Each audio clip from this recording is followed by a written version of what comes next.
Gravação.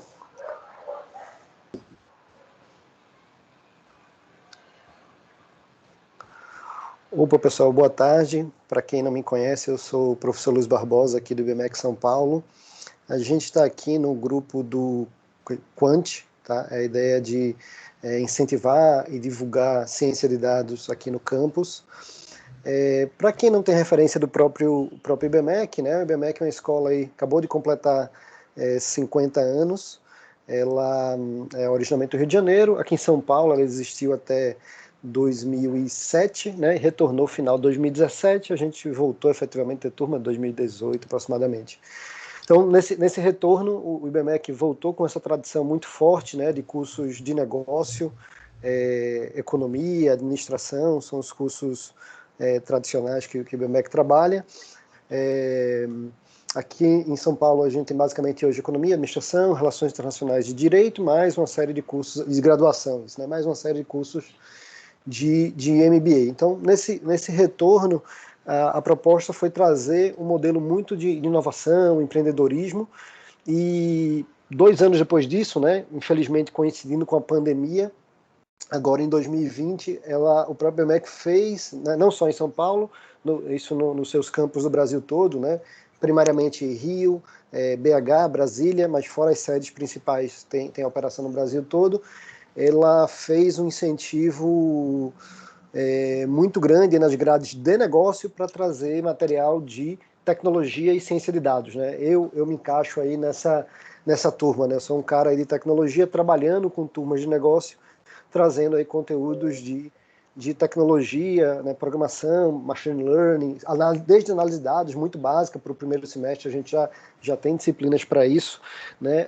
Uma outra perna muito forte é a parte matemática, né, que é a base histórica para essas ciências, né, economia, administração e assim por diante. Está aqui o professor Borba também, que trabalha esse tipo de conteúdo com o pessoal.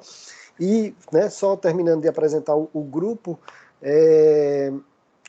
o Quant, né, a gente tem sitezinho, ele tem 3 objetivos, né? O primeiro é esse de disseminar esse conteúdo de ciência de dados como apoio a diversas áreas de negócio. O segundo ponto é servir de apoio para outros grupos de pesquisa. Então, a gente tem grupo de pesquisa de ciências políticas, macroeconomia, microeconomia, estatística, né? Então, esses grupos, a depender, a gente traz aí algum apoio, né, de análise de dados, de tecnologia para esse pessoal. E, por fim, fazer a ponte com esse mundo externo, né? É aí que a gente agradece a presença, né, do Odemir, e a gente vem aí trazendo temas de várias áreas diferentes, né? A gente iniciou falando aí de área financeira, né? É um tema que interessa muito esse pessoal de economia e administração. Passamos desde palestrante do Ministério da Economia, atendimento a clientes, ciências sociais, indicadores macroeconômicos. A gente passou de vários e vários temas, marketing, atendimento a cliente. A gente vem passando por uma série de temas aí, e hoje acho que é o tema talvez mais fora da curva aí, né? Hoje o Odemir vai falar aí de astronomia,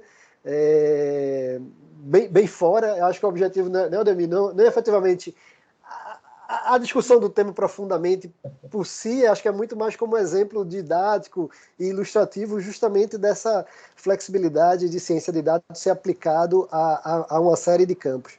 Odemir, de novo, obrigado aí pela tua presença, né?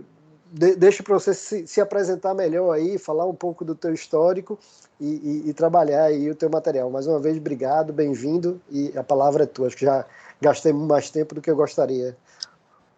Não, perfeito, Luiz. Muito obrigado pelo convite. Como você comentou, é um tema um pouquinho diferente, né? Mas a gente vai mostrar que ciências de dados a gente usa para tudo, né? É uma ciência que ela apoia outras ciências, né? É bem interessante. Eu vou compartilhar aqui o meu material, que eu preparei. Como eu vou projetar a tela, provavelmente eu não vou estar vendo caso alguém levante a mão ou faça alguma pergunta, tá? E vocês podem... Claro, não, eu fico mediano aqui, pode ficar tranquilo. Legal, tá? Então, pessoal, a proposta aqui do webinar, tá? Como o professor Luiz comentou, é ciência de dados aplicada em astronomia. Um pouco diferente, né? Um tema, porque aqui não tem cliente envolvido, não tem serviço. é muito questão de estudo científico, né? E só falando um pouquinho, né, de quem é o Demir, tá? Atualmente eu trabalho no Itaú, eu sou graduado em finanças, tá? Um pouquinho diferente, hoje finalizando minha pós aqui em inteligência artificial. Eu fundei um canal no YouTube, tá? Faz um pouco tempo, ali eu faço alguns tutoriais, dou alguns cursos sobre programação, ciências de dados, modelos de machine learning. Tem o meu LinkedIn, também eu publico ali diariamente, semanalmente, diversos conteúdos sobre tecnologia, programação, muito ênfase em ciências de dados.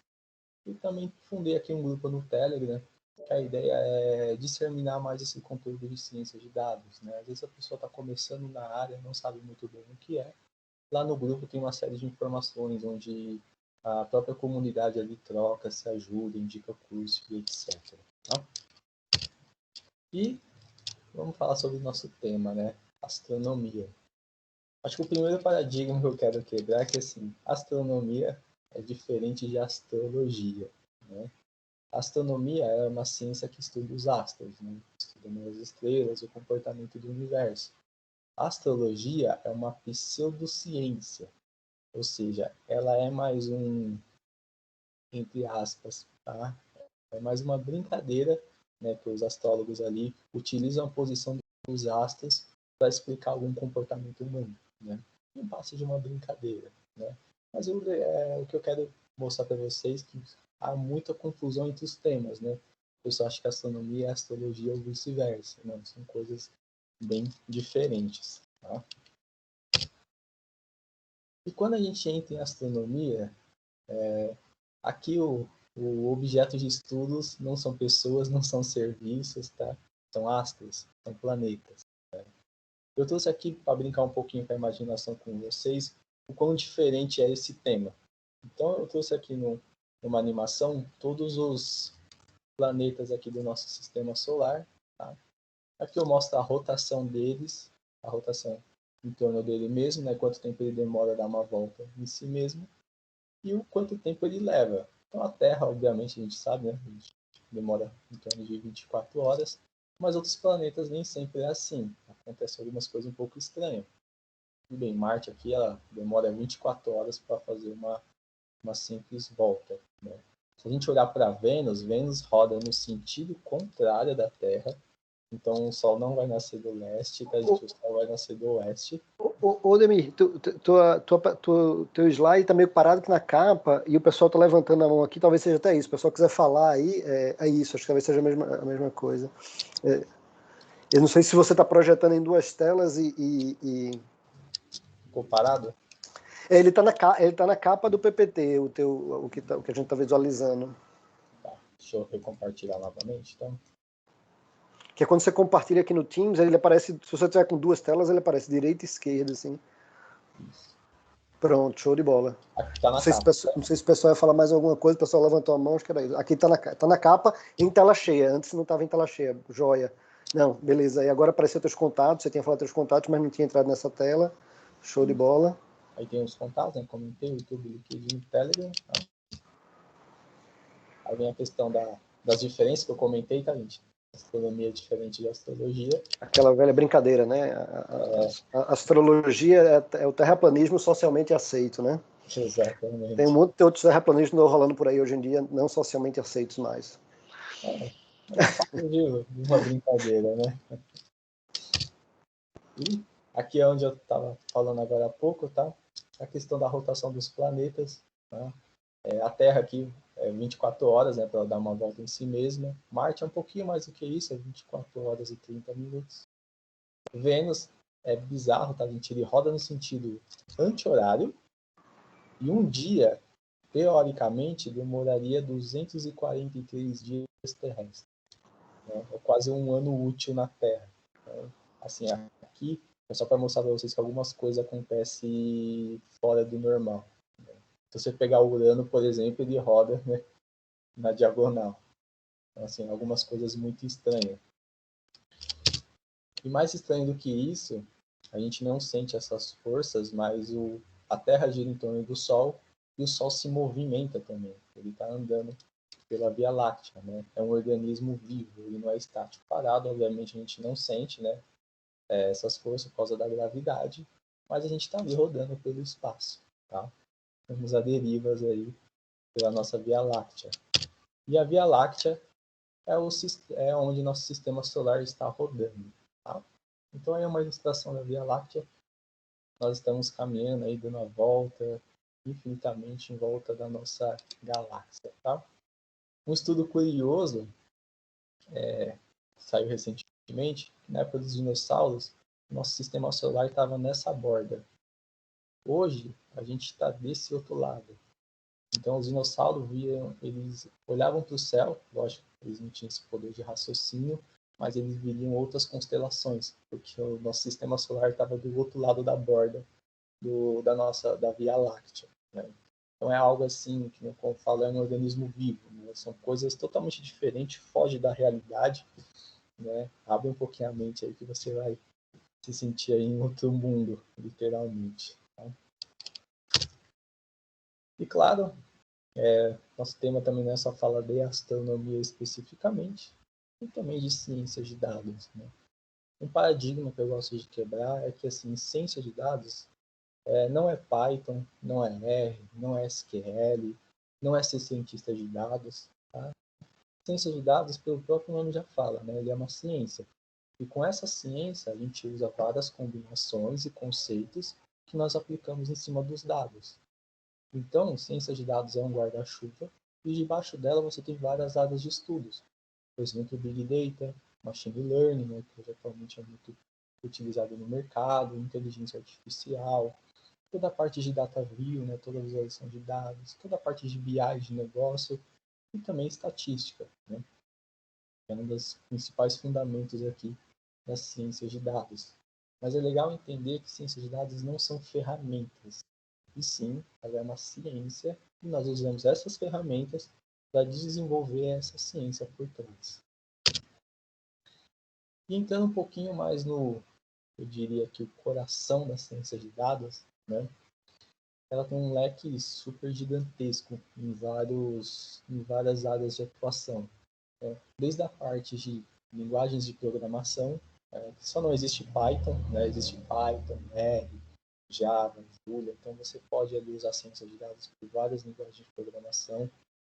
Existem vários modelos de machine learning, né, que nós podemos utilizar, de classificação, de regressão, de aprendizado profundo, tem toda a parte ali dos ambientes de desenvolvimento, onde eu hospedo, toda a parte de web scraping, né, que a gente minera dados aí da parte de páginas de internet, toda a parte de matemática, né?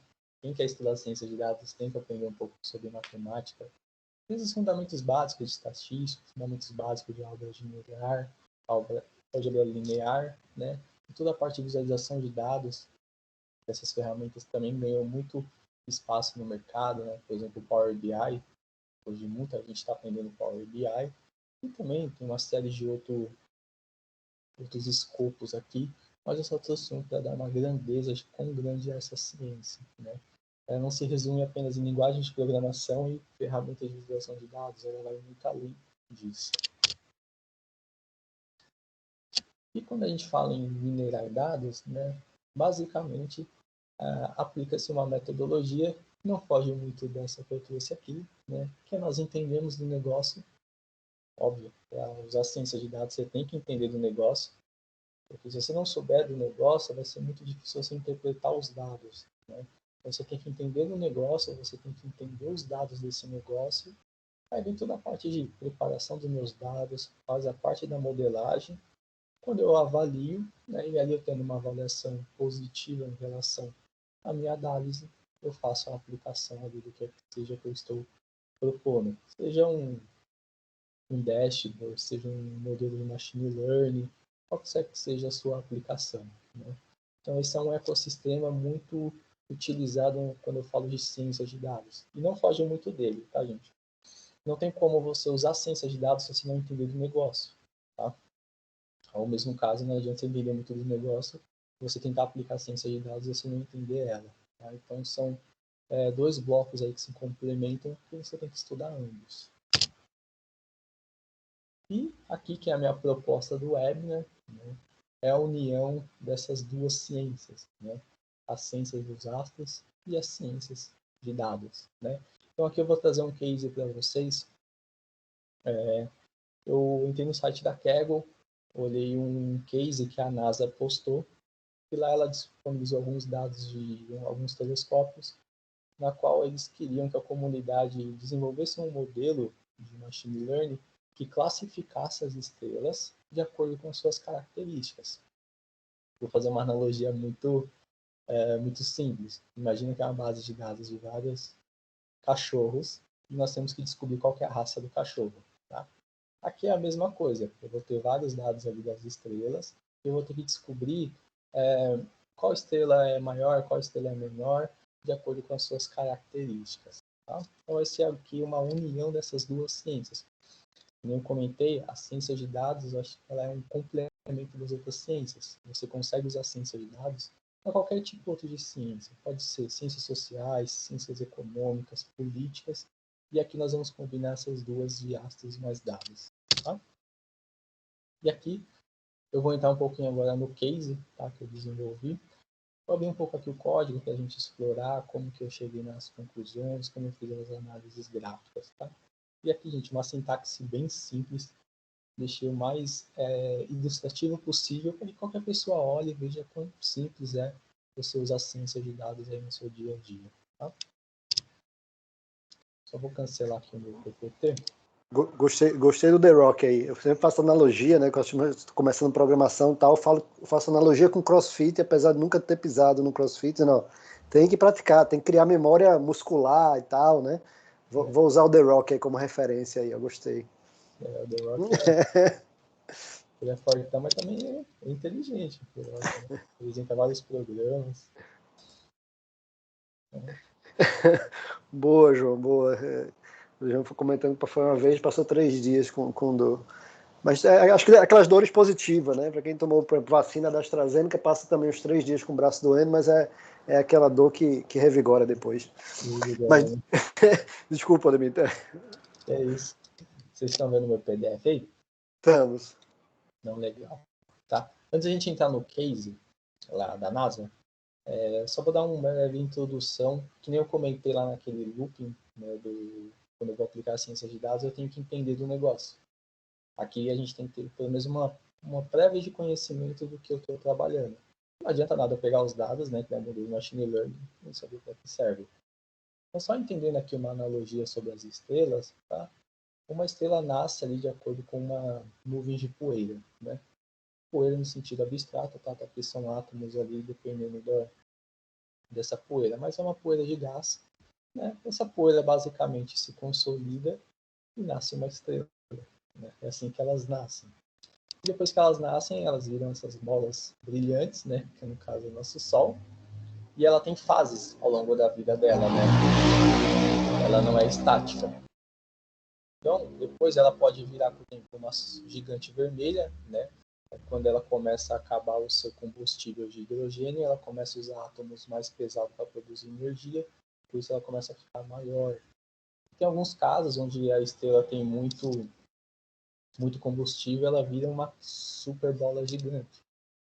E depois dessa fase, que eu brinco que é a fase adulta, a fase idosa dela, ela explode e vira uma anã branca, no caso. Só tem outros tipos. Ela pode virar uma anã branca, uma anã marrom, uma estrela de nêutrons.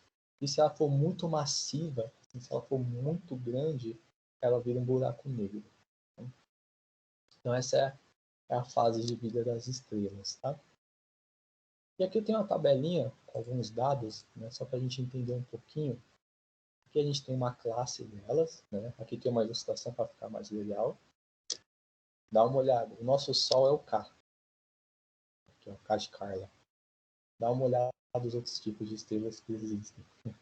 Então, o nosso Sol é fichinha perto de outras. Tá? Tem outras que assim, são gigantescas. E que nem eu comentei, o fim dessas estrelas aqui, quando ela passar da fase adulta e for para idosa, ela vai virar um buraco negro. Ela tem tanta energia e quando o núcleo dela explode, ela gera um poder gravitacional tão grande que ela se consolida e vira um buraco negro. Ela distorce o espaço-tempo. tá? Aí é para quem gosta muito de astronomia, tá?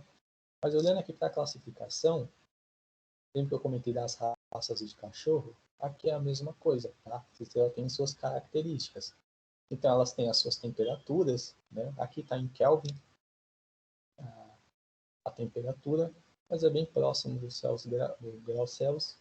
Tem a cor que ela transmite, né? De acordo com a estrela, a gente está acostumado, né? Olha para o Sol, a gente vê aquela cor mais alaranjada, né? Mas tem estrelas que tem uma cor mais azulada, mais branca, mais vermelha, né? De acordo com a característica dela. Tem a massa, né? Quando a gente fala massa, é quanto ela tem de massa, que é um pouquinho um esquisito mais técnico da astronomia. Tem o raio dela, que aí é a largura dela no caso, e a luminosidade, né, que essa estrela transmite. Tem as linhas de hidrogênio, assim, uma estrela quando ela tem muito hidrogênio, ela está mais no começo da vida. Quando ela está mais para o final da vida, é porque o hidrogênio está acabando. Então, a gente consegue medir elas. E a fração dessas estrelas espalhadas aí pelo universo, né? Se você olhar para o céu à noite noturno, você vai ver um monte de estrela. E apenas 12% das estrelas que você está vendo tem as características igual do nosso Sol. A maioria são estrelas pequenininhas, né, que elas já explodiram e estão em outra fase da vida. Tá? Aqui é só uma introdução para a gente entender o nosso problema, tá, do que a gente está trabalhando. E nos dados que a NASA disponibilizou, ela disponibilizou alguns dados, tá, como o L é luminosidade, o raio, a massa, a cor que ela emite. E a NASA pede para a gente classificar, ó, quais são as estrelas anã vermelha, anã marrom, branca. Aqui seria a estrela de nêutrons, tá? As estrelas grandes e as estrelas super grandes. Tá? Então eu vou importar esses dados lá para o nosso ambiente de desenvolvimento. Tá? E ali a gente vai começar a parte de ciência de dados de verdade. Né? Vamos pôr a mão na massa. Aqui. Aqui é mais para a gente entender o nosso problema, né, com que a gente está trabalhando. E aqui, eu já abri aqui o meu ambiente de desenvolvimento. Tá? E aqui eu fiz o desenvolvimento desse modelo de Machine Learning em Python. Tá? Usei aqui Google Colab, que não usa, é uma excelente ferramenta, você não precisa instalar nada na máquina, tá, gente? É bem simples. E aqui eu vou passar um pouquinho do código com vocês para mostrar assim, o quão simples é usar ciência de dados no nosso dia a dia. Né? Meu professor Luiz comentou, é algo que serve para a gente usar em diversas áreas aqui de conhecimento, né? Desde economia, de negócio, a gente pode aplicar isso até para futebol, né? Pode aplicar na Mega Sena, para ver se consegue ganhar. E também a gente consegue aplicar em outros tipos de ciências, como no caso da astronomia, tá? Então, usei uma sintaxe bem simples, tá? Ô Demir, desculpa te interromper. Você se incomodaria de passar, o pessoal está pedindo aqui, o link do Colab aqui no chat? Não, compartilho. Deixa eu conectar aqui no meu ambiente.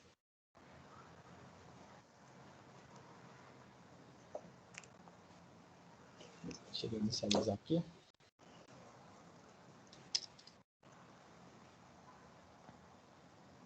Aí eu vou mudar para qualquer pessoa, vou copiar o link, vou concluir. Acho que eu só não vou conseguir acessar os... Ah, não consigo. Foi? Pronto, show de bola. Obrigado. Podem avaliar aí também o código, tá? Então aqui, gente, para quem não conhece programação, ou conhece muito pouco, aqui eu estou importando alguns pacotes externos. São pacotes com funções prontas. Quando eu falo função pronta, imagina que você quer fazer, vou dar um exemplo, uma equação de segundo grau, né? Aqui são pacotes onde eu já tenho funções prontas, então eu não preciso reescrever essa função novamente. Eu vou lá, importo ela e já trago para poder usar essas funções prontas. Tá? Aqui eu estou lendo a base de dados, então olha que tão simples que é. A gente digita apenas uma linha de código e a gente já consegue importar aqui uma base de dados. Né? Aqui é a carinha dela, ó. Então aqui eu tenho ó, a temperatura, né, das estrelas, eu tenho o tamanho dela, a luminosidade, tenho a massa dela, a cor que ela transmite, né, se é mais avermelhada, mais amarela, amarela alaranjada, a classe dela, se ela é aquelas letras que eu mostrei lá no PDF, e a variável que a gente quer fazer a previsão, né, que é o tipo dela, que é a proposta da NASA, né. Então a NASA quer que com esses dados a gente treine um modelo de machine learning e consiga classificar qual que é o tipo da estrela. Então, basicamente, esses dados o telescópio faz a captação, rodaria o nosso modelo de machine learning e já ia contar para o astrônomo, em questão de milissegundos, qual tipo de estrela que ele está observando. Aqui é um códigozinho bem simples, para a gente olhar o nome das colunas. Depois a gente pode olhar a dimensão dela, né? Então é uma base de dados onde ela tem 7 colunas e 240 linhas. Depois eu passo aqui um comando bem simples para verificar qual é o tipo da informação. Então aqui são valores numéricos, aqui são valores em objetos.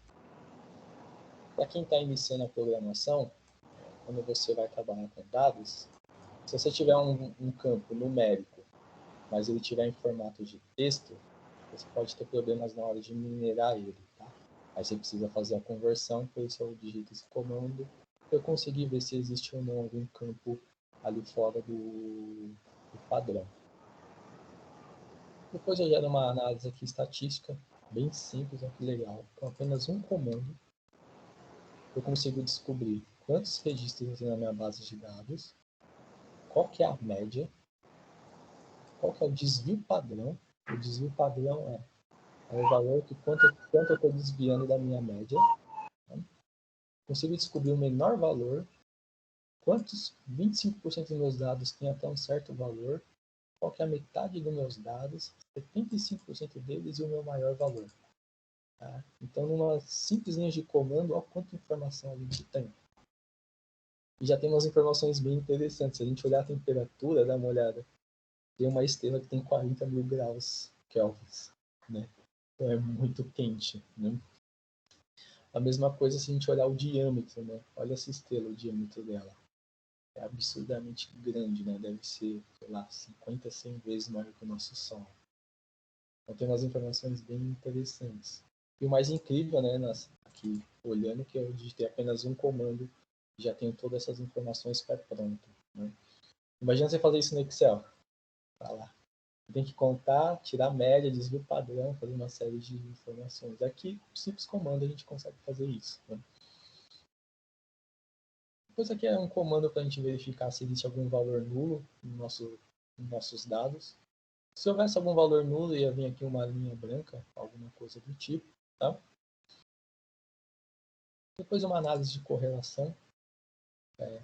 A análise de correlação é bem simples, tá? Não se assuste com o nome. Correlação basicamente é se uma variável explica a outra. Vou dar um exemplo.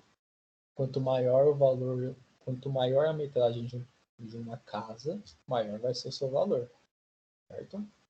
Quanto mais o dólar sobe, mais o real cai, né? Na maioria das vezes. Então, a correlação, a gente tem que entender isso, né? Se uma variável ela influencia positivamente na outra, ou quando uma sobe, a outra desce. E a escala é bem simples, ela vai de 1 a -1.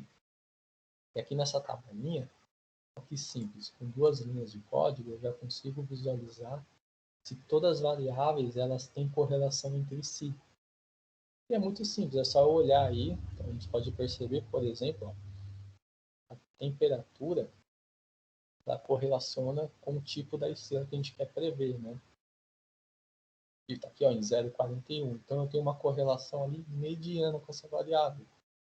Quando eu olho o tamanho dessa estrela, ela tem uma variável, tem um coeficiente de 0,68, ou seja, existe uma correlação forte. Mesma coisa com o R, a luminosidade dela também.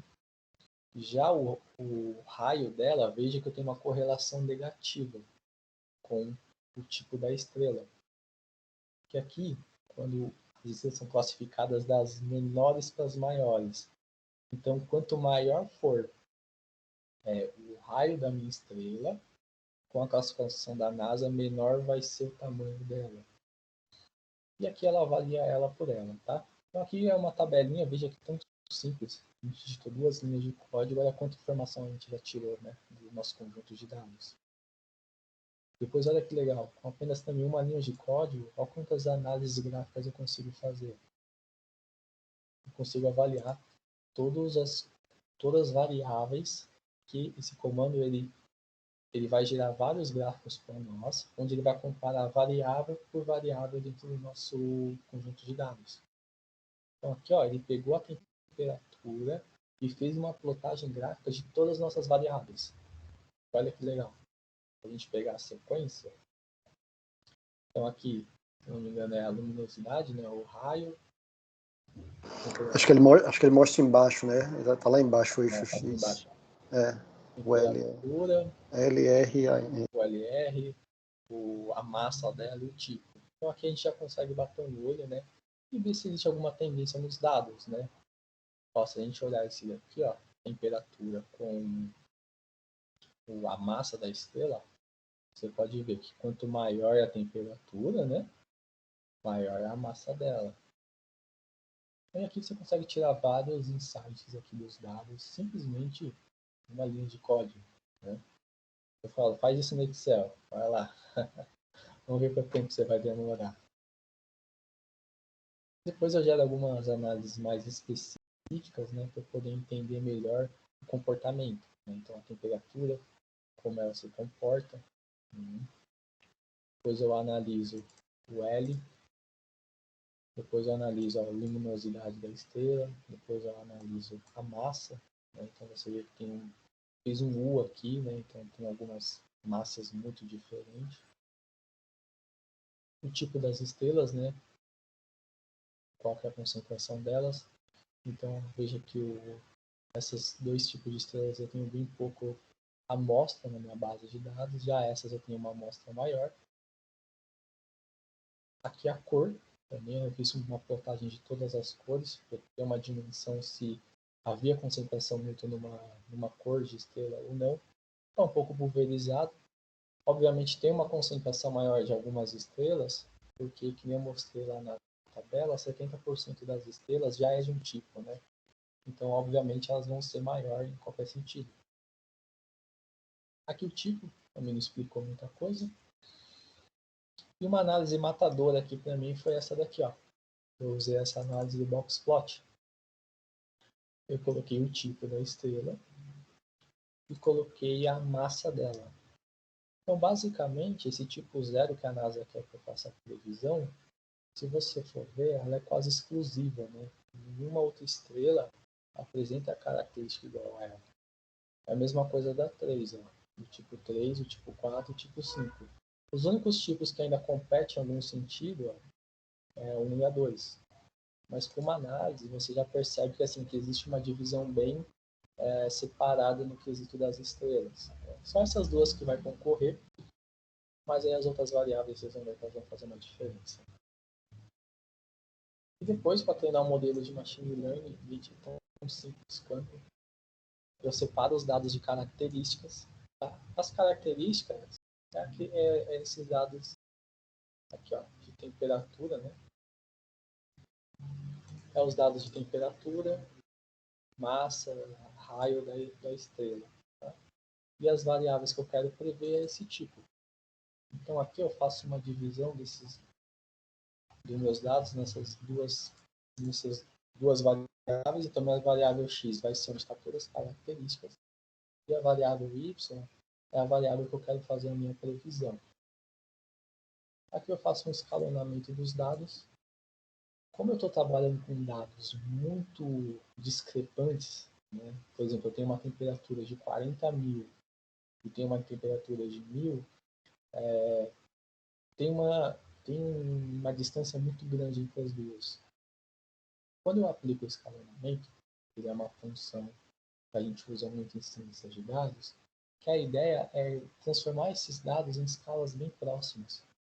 Basicamente, o 40.000 vai virar 10 e o 1.000 vai virar 0,8. Ou seja, eu mantive o padrão dos meus dados, só que eu transformei ele em escalas menores. E a gente usa essa técnica para a gente poder deixar os dados mais próximos, e normalmente os modelos de machine learning tendem a ter um desempenho melhor, tá? Tanto no quesito de processamento e também no quesito de assertividade. Tá? Não vou entrar muito no detalhe, mas basicamente é isso que está acontecendo aqui. Tá? E depois, tão simples quanto, eu faço a divisão dos meus dados de treinamento e os meus dados de teste. Né? E muita gente fica com uma interrogação assim na cabeça. Né? Poxa, o que é treinamento e o que é teste? Basicamente, o que eu estou fazendo? Eu divido meus dados em duas esferas. Uma parte eu vou usar ele para treinar o meu modelo. Vou fazer uma analogia, se tiver na faculdade. O treinamento é quando você está fazendo os exercícios para a aula, quando você faz as atividades, você faz os projetos. E o teste é quando você faz a prova, para saber se você vai passar ou não naquela matéria. Aqui a analogia é a mesma, tá? Então, com uma parte dos dados eu vou fazer esse treinamento, onde eu vou fazer as atividades, e depois eu vou fazer a prova para ver se eu passei ou não de ano, né? Ou eu passei na matéria. E aqui eu usei um algoritmo de floresta aleatória. A floresta aleatória é um algoritmo igual à árvore de decisão. A árvore de decisão deve ser mais conhecida, né? Que é aquela árvore, de acordo com um fato, toma uma decisão. Por exemplo, eu tenho uma árvore de decisão. Se chover, eu levo guarda-chuva. Se não chover, eu não levo guarda-chuva. Basicamente, isso é uma árvore de decisão, certo? Então, se eu for agora na rua e estiver chovendo, eu saio com guarda-chuva. Se não tiver, eu saio sem guarda-chuva. A floresta de decisão, o que ela vai fazer? Ela vai gerar muitas árvores com várias combinações. Aqui no caso, eu pedi para ela gerar 500 árvores. Então, o que ela vai fazer? Ela vai gerar 500 combinações diferentes no meu conjunto de dados e vai me retornar aquela árvore que melhor explicou o meu conjunto. Tá? Então, o modelo é muito inteligente, né? Se você for pensar, ele faz isso automaticamente. Né? A gente não precisa ficar calculando qual árvore que melhor vai passar os nossos dados. E o modelo de machine learning é isso aqui, ó, 3 linhas de código. Tá? Fiz o treinamento. Depois aqui eu vou fazer algumas previsões. Né? Agora eu fiz o treinamento, lembra com meus dados de treinamento. Agora eu vou pegar os meus dados de teste e vou aplicar a prova. Eu descobri de 0 a 10, no caso de 0 a 1, o quanto o meu modelo acertou. No caso, a gente teve uma acurácia de 1. Quer dizer o seguinte, que o nosso modelo tirou 10 na prova. Tá? Passou Iano, é o CDF aqui da turma. Tá? Então ele tirou 10. Ele acertou 100% na hora que a gente foi fazer o teste. Depois a gente usa aqui também uma métrica. No caso acertou 100%, nem precisaria. Né? Mas a gente usa a matriz de confusão. Basicamente a gente vai visualizar como o nosso modelo dividiu as classes. Então, como eu estou tentando fazer a previsão da classe da 0 até a 5, o meu modelo colocou da classe 0, que ele classificou como 0, que foi 9 registros, e depois ele mostra 1 por 1. Se no caso eu tivesse muito disperso aqui os valores, o nosso modelo teria uma assertividade baixa. Né? Então a gente sempre olha a visão na diagonal, a gente visualiza se a nossa matriz acertou bem ou mal. No caso, acertou super bem. Tá? E depois a gente olha algumas coisas mais estatísticas, para a gente avaliar alguns quesitos mais técnicos do nosso modelo. Mas como acertou 100%, nem precisaria. Tá? E aqui, quem conhece de Machine Learning, a primeira pergunta vai fazer, poxa, como você acertou 100% no modelo de Machine Learning? Né? Deu overfitting nos seus dados? Pode parecer que deu overfit, mas não deu. Pelo seguinte fato, a divisão das estrelas é muito, como posso dizer, ela é matematicamente correta. Então não tem como uma estrela apresentar características iguais a outras muito próximas. Como ela não apresenta essas características muito próximas, o modelo de machine learning consegue fazer a divisão perfeitamente. Tá? Raras vezes eu acertei 100%, tá? Muito olha, gente, para a gente acertar 80% do modelo de machine learning, tem que ajoelhar no milho, tá? Tem que minerar dados ali, fazer vários testes, trocar variáveis. Tá? Mas nesse caso, acertou 100%. Então, basicamente, eu poderia pegar esse modelo, mandar um e-mail para a NASA, NASA, usa meu modelo de classificação de estrelas. Assim que o astrônomo apontar o telescópio e estiver olhando para uma estrela, vai coletar os dados do meu modelo. Eu já conto para o astrônomo, ó, isso é uma estrela membro. Tá? Então, gente, basicamente esse é um modelo simples e fácil assim. Show de bola bem. Pessoal, o chat obviamente está aberto, acho que o próprio microfone está aberto também, se não tiver me dê um alô aí, quem quiser também abrir, fazer uma pergunta, esteja à vontade aí. O pessoal pergunta por que deu 100%, Odemir. E vale ressaltar, Odemir, que deu 100% no teste, né?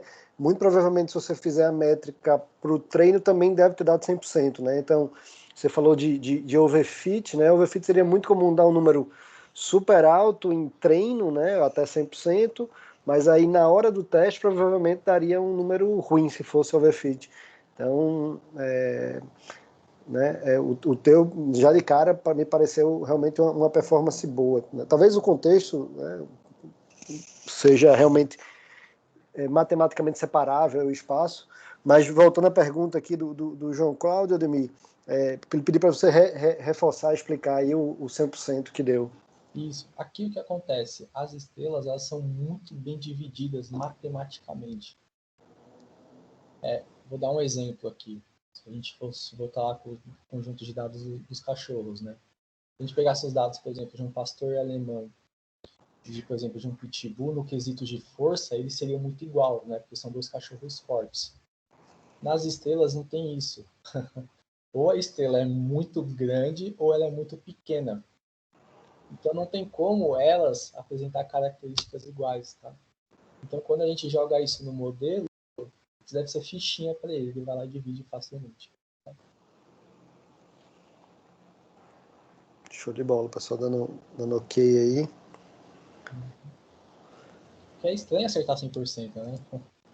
Não, eu acho que é das poucas vezes que eu vi. Né? A questão toda da discussão é, para o teu contexto de negócio, qual o nível de acurácia, né, a palavra correta que está aí, é aceitável para o modelo de negócio. Para o modelo de negócio, sei lá, financeiro, bancário, vamos dizer que fosse análise de crédito. Então, sei lá, 90%, ou seja, cada 10 clientes que o banco for receber, ele errar, provavelmente o modelo de negócio do banco seja razoável. Agora, o nível de acurácia, por exemplo, a área de saúde, não precisa ir muito longe, né? Poderia falar um exame de câncer, falar um exame mais simples, o exame de PCR aí do Covid. Né? Imagine para cada 10 pessoas que fazem PCR, uma pessoa que está com Covid vai fazer o exame e vai dizer que não está com Covid, a pessoa vai embora, vai para balada, vai não sei para onde, né? Infecta mais um monte de gente. É inaceitável. Né? Então, os índices de acurácia para a área de saúde, via de regra, é alguma coisa acima de 99%, né? 99 ponto alguma coisa. Mas dependendo da área de negócio, eu faço muito em aula com os meninos, eu brinco que aqui no BMEC a gente fazem três provas principais por semestre, né? Eu brinco que eu faço um modelo de machine learning, de regressão linear, para ser mais preciso, pegando as 3 provas do semestre passado, e uma vez que a turma tiver no final do curso aí, terminar a segunda prova, eu falo, ó, nem precisa vir mais, eu vou jogar no machine learning as 2 primeiras provas, baseado no padrão de comportamento das turmas passadas, eu vou prever a sua terceira prova, você não precisa nem fazer a terceira prova, passou, não passou, né? Semestre que vem a gente se encontra de novo e tá tudo bem. Tá?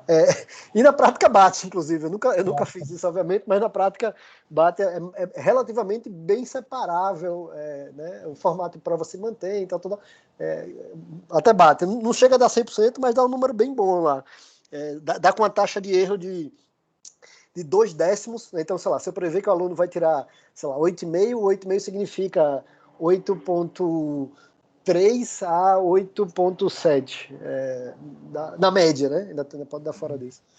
Mas legal. Pessoal, mais algum ponto, mais alguma coisa aí? Uma coisinha só que me deu curiosidade. O quanto essa base de dados que você usou ela é realista? Só por curiosidade, o que a NASA disponibilizou?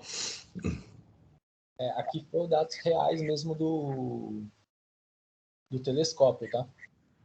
Porque eu achei ela um pouco pequena, você não achou? Só por curiosidade, ou esperava um mundo maior, certo?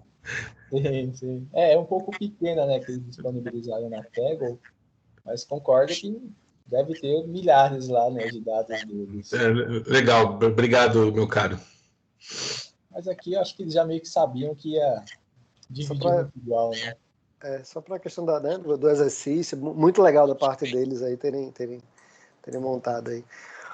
Odemir, pessoal, se não tiverem mais algum ponto, agradeço aí imensamente a presença, foi super legal, acho que é um dos temas, né, bem descontraídos. A gente passou, acho que sempre temas mais sérios, talvez não sei se sérios é a palavra, né, mas né, temas mais estritos, talvez seja a palavra, né, o pessoal de finanças, o pessoal do Ministério da Economia, tal. Então, acho que foi um dos temas mais interessantes. Apesar que a gente está com outros convidados aí, tem gente querendo falar até de Big Brother. Eu tô buscando aí temas bem fora da curva aí.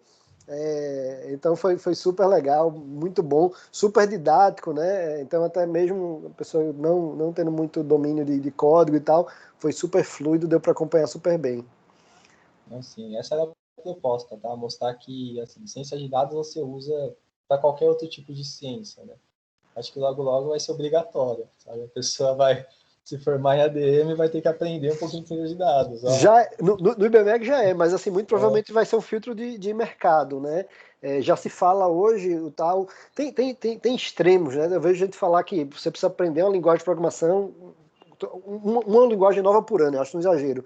Mas se fala, tem pesquisas falando do analfabeto digital, ou seja, quem não tiver fluência com tecnologia, até linguagem de programação, né? Não precisa ser. As próprias turmas nossas, meu primeiro dia de aula falou: senhores, bem-vindo ao curso de programação, que vocês vão acabar o curso aqui, vocês não vão ser programadores. Acabar o semestre, você não vai saber fazer o site do seu tio, não vai conseguir fazer um joguinho, não vai conseguir fazer uma aplicação. Programação aqui é meramente uma ferramenta prioritariamente para análise de dados. Quem quiser, né, depois se aprofundar, aventurar, eu vou dar todo apoio, mas o objetivo do curso é primariamente usar isso como ferramenta para análise de dados, para tomada de decisão, né? Para gente, outra brincadeira que eu faço muito é, a última coisa que eu quero é, ou se acontecer, eu já falei que eu vou lá resolver, daqui a 20 anos, sei lá quantos anos, algum deles for ministro da Economia e estiver falando, ó, eu acho que o auxílio emergencial do Covid 2050 tem que ser não sei o que lá, porque eu acho, porque o remédio tal funcionou no bicho tal, eu não quero saber de acho, né? Eu vejo você no Jornal Nacional falando de qualquer coisa da economia, tem que ser baseado em fatos e dados. Não foi eu pego o avião e vou lá arrumar confusão na esplanada. Não, mas tá certo, tem que tirar essa cultura do eu acho, né? Não é mais eu acho, não. Hoje você tem dados, né? Você usa os dados e com os dados você toma a sua decisão, né? Então, Acho que a palavra que vai aparecer bastante é provavelmente, né? A probabilidade de estar certa é 90%. Perfeito. Aí é bem melhor. Aí você já, opa. E até chegar na empresa, né? Você fez uma análise, você chega pro seu chefe, eu acho que vai dar certo. O seu chefe vai falar, então, amigão, fica com o que você acha aí, que eu não quero não, né? Show de bola. Odemir, de novo, mais uma vez, obrigado aí. As portas estão, por enquanto, virtualmente, né? A expectativa é que semestre que vem a gente ainda não está definido, mas provavelmente semestre que vem a gente deva tentar algum modelo já híbrido. A ideia era ter, né, o próprio governo de São Paulo estava com essa ideia, né, o final de fevereiro, março, que estava aí começando o semestre, já estava tudo estruturado para fazer um híbrido. Foi justamente quando essa segunda onda acelerou, a gente acabou terminando esse semestre todo online. Eu, pelo menos, tenho expectativa aí que o segundo semestre, pelo menos híbrido, a gente volte aí. Mas, de toda maneira, né, tão logo volta à normalidade, as portas físicas estarão abertas, enquanto não, as portas virtuais estão abertas. Pessoal de fora que atendeu aqui o grupo hoje, também obrigado aí pela presença, né? Mandei o linkzinho do site, fiquem à vontade, a gente está sempre divulgando lá os encontros, né, os seminários, né, estejam à vontade para se aproximar, para a gente conversar. Esqueci de fazer até uma propaganda no começo, falando do IBMEC. O IBMEC, inclusive, não em São Paulo, está lançando primeiro no Rio, um curso de graduação de ciência de dados, em São Paulo deve lançar também em breve. Então é um tema que está muito forte, né, muita prioridade aí para a gente. Então, o pessoal de fora quiser se aproximar, tá super bem-vindo, super convidado aí. Obrigado a todos. Legal. Muito obrigado, professor Luiz. Agradeço aí a participação. E vamos ver para uma próxima, né? A próxima, pensa no assunto meio maluco aí que eu trago. Tá. A régua agora tá em Big Brother. Aí falta, Big Brother. eu não sei o que a pessoa quer fazer, se quer prever o campeão do Big Brother, eu não sei o que ela quer fazer da vida, mas vamos ver. Mas tá joia. Obrigado mais uma vez. Bom final de semana aí, pessoal. Abraço. Também, um abraço aí, gente. Tchau, tchau. Boa tarde a todos, abração.